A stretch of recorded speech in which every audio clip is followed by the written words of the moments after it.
tawagin na po si Annie na magsulit sa harapan ng Diyos ngayon.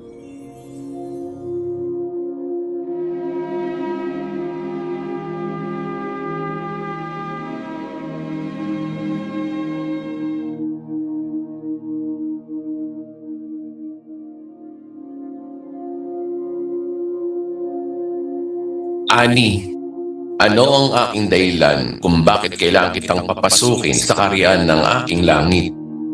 Panginoon, ang itinuro po sa akin ay malinaw. Ang kaligtasan ay nasa pag-anib sa simbahan, sa pananatili, at pagiging nasa loob ng tunay na kawan. Kaya hindi po ako umasa sa sarili kong damdamin. Hindi po ako naghanap ng ibang daan. Sumunod po ako sa itinuro ng inyong iglesia. Ang iglesyang itinatag niyo po ay may aral at may kaayusan. May authority at may sinusunod. Tinuruan po akong ang tao ay naliligtas kapag siya ay kaanib sa totoong simbahan.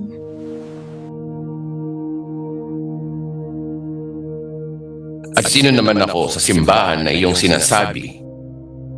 At ikaw, Ani, sino ba ako sa tingin mo? Kayo po ay itinuro bilang sinugo ng Diyos.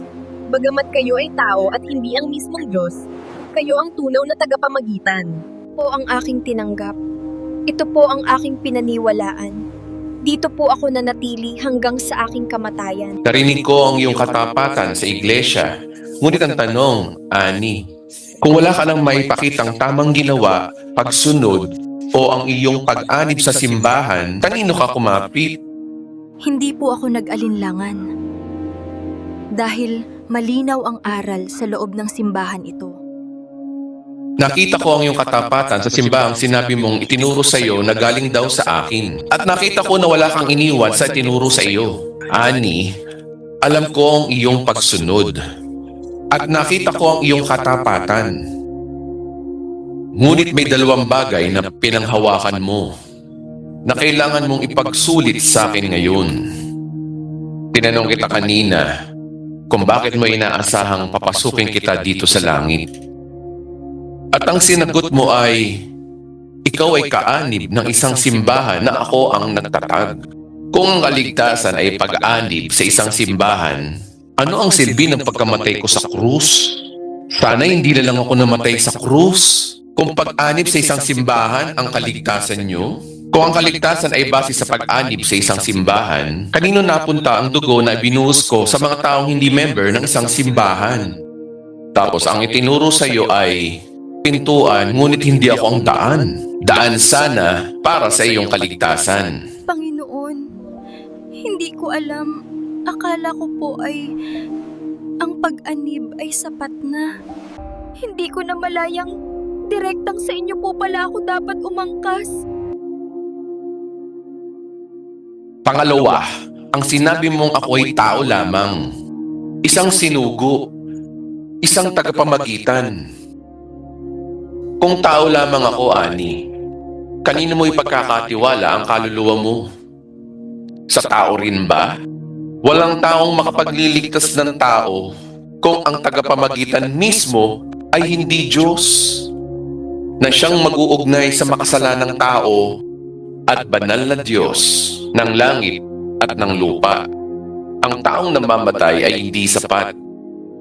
Pero yung kamatayan ko ay sapat para maligtas ka. Pero hindi yun ang tinanggap mo.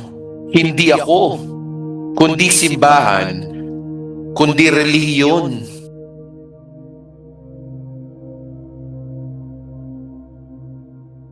Panginoon, ito po ang itinuro sa amin, na ang kaligtasan ay nasa pag-anib, na ang inyong kamatayan ay para sa iglesia. Hindi ka naligtas dahil ikaw ay umanib.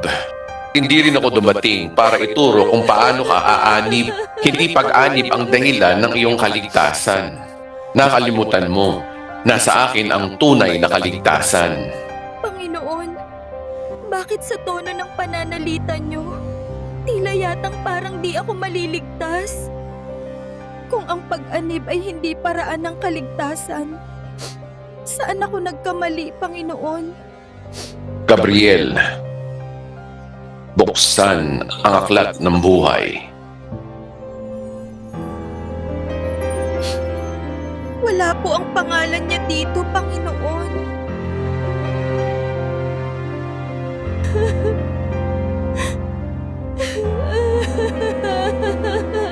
Minahal kita, Ani. Binigyan kita ng pagkakataon sa pamamagitan ng mga pinadala kong mensahero ng biyaya. Ang kapatid mo, ang nanay mo, pinadala ko. Sila ay inusig mo.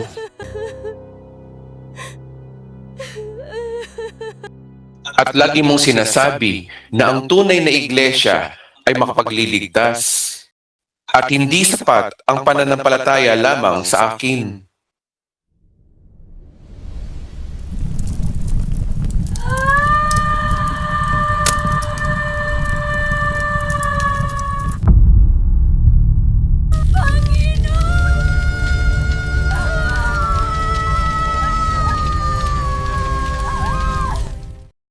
Subalit malagim mang kasasapitan ng mga duwag, mga taksil, mga nagpapasasa sa kasuklam-suklam na kahalayan, mga mapakiapin, mga mangkukulam, mga sumasamba sa Diyos-Diyusan, at lahat ng sinungaling.